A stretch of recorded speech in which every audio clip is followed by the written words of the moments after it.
Hi, welcome back. It's us again, Dominic and Mandy myself.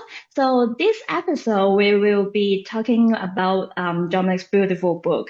So can you show us the book? With pleasure. Yeah, And nice. the, Okay, so actually, what inspired you to write this book with all the magical stories about breathing? it was actually a lack of books out there. So there are definitely breathing books out there. What I missed was a book that brings in some structure, because what I see is if you have a lot of different breathing exercises, which is good, but then you're not necessarily building the habit. If you have a book that gives you like the same breathing practices over and over again, you will just incorporate this breathing into your daily life. And this is what my daughter and I then decided to do together. So we wrote a book with 32 stories.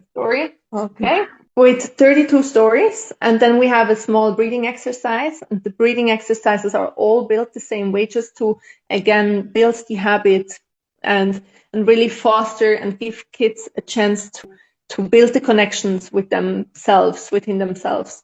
And then we have a small fun fact that is related to the story. Also, each of the stories are fostering, the importance of taking care of our nature, being courageous, being brave, like being authentic, like really truly showing up as who you are. Ideally, this would be read at bedtime. So you bring this to kids when they're already in a relaxed state before they go to sleep, so that they are like smooth, relaxed, and calm, because that's where you learn breath work. Because if you teach it to your kids when they're already super excited, hyped, and in the middle of a tantrum, they won't hear you. So you need to bring this to them when they're relaxed, so that they can make use of it when they're not. Perfect. Yeah, I love bedtime story when I was a kid.